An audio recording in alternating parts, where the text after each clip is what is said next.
ಸಮಾಜದ ನಮ್ಮದೊಂದು ಬೇಡಿಕೆ ಏನು ಅಂತಂದರೆ, ಇಲ್ಲಿಯವರೆಗೂ ಕಾಂಗ್ರೆಸ್ನ ಮುನ್ನಡೆಸಿದಂಥ ಸತೀಶ್ ಜಾರಕಿಹೊಳಿ ಅವರನ್ನ ಕರ್ನಾಟಕ ರಾಜ್ಯದ ಉಪಮುಖ್ಯಮಂತ್ರಿ ಸ್ಥಾನವನ್ನು ಕೊಡುವುದರ ಜೊತೆಗೆ KPCC ಅಧ್ಯಕ್ಷ ಸ್ಥಾನವನ್ನು ಕೊಡಬೇಕು ಅನ್ನೋದು ನಮ್ಮ ಜಿಲ್ಲಾ ನಾಯಕ ಸಂಘದಿಂದ ಒಂದು ಬೇಡಿಕೆ ಆಗಿದೆ. ಅದರ ಜೊತೆಗೆ ನನಗೆ 12 ವರ್ಷ ಇರ್ಬೋದೇನೋ MSRTC ಮಿನಿಸ್ಟ್ರ್ ಅಂದರೆ ಮೈಸೂರು ಸ್ಟೇಟ್ ರೋಡ್ ಟ್ರಾನ್ಸ್ಪೋರ್ಟ್ ಅಂತಂದು ಆ ಒಂದು ಇದರಲ್ಲಿ ಓಚಿ ಬೋರೆ ಅವ್ರನ್ನ ಮಿನಿಸ್ಟ್ರ್ ಮಾಡಿದ್ರು MSRTCಗೆ, ಸಾರಿಗೆ ಮಿನಿಸ್ಟ್ರ್. ಆ ಸಾರಿಗೆ ಮಿನಿಸ್ಟ್ರ್ ಆದಮೇಲೆ ಕಾಂಗ್ರೆಸ್ ಪಕ್ಷದವರು 67-68ರಿಂದ ಇಲ್ಲಿಯವರೆಗೂ ಚಿತ್ರದುರ್ಗ ಜಿಲ್ಲಾ ನಾಯಕ ಸಂಘದ ನಾಯಕರಿಗೆ MLAಗಳಿಗೆ ಯಾವುದೇ ಒಂದು ಸ್ಥಾನವನ್ನು ಕೊಟ್ಟಿಲ್ಲ.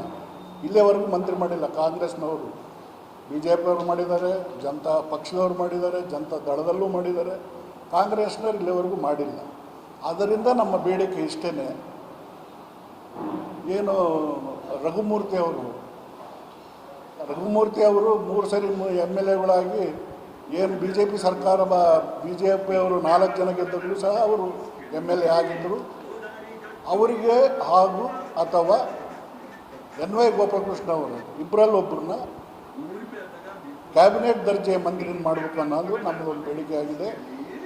ಈ ಬೇಡಿಕೆಯನ್ನು AICC ಅವರು KPCC ಅವರು ಪರಿಗಣಿಸಿ ನಮ್ಮ ಬೇಡಿಕೆಯನ್ನು ಈಡೇರಿಸಬೇಕು. ಈಡೇರಿಸದೇ ಬೇಕು ಅನ್ನೋದು ನಮ್ಮದು ಇದು. ಅದಾಗಿದ್ದ ಪಕ್ಷದಲ್ಲಿ ಮುಂದಿನ ಹೋರಾಟವನ್ನು ರಾಜ್ಯ ಮಟ್ಟದಲ್ಲಿ ನಾವು ತೀರ್ಮಾನ ತಗೊಳ್ಳೋದು ಅಂತ ಒಂದು ಇದನ್ನು ಇಟ್ಕೊಂಡಿದ್ದೀವಿ.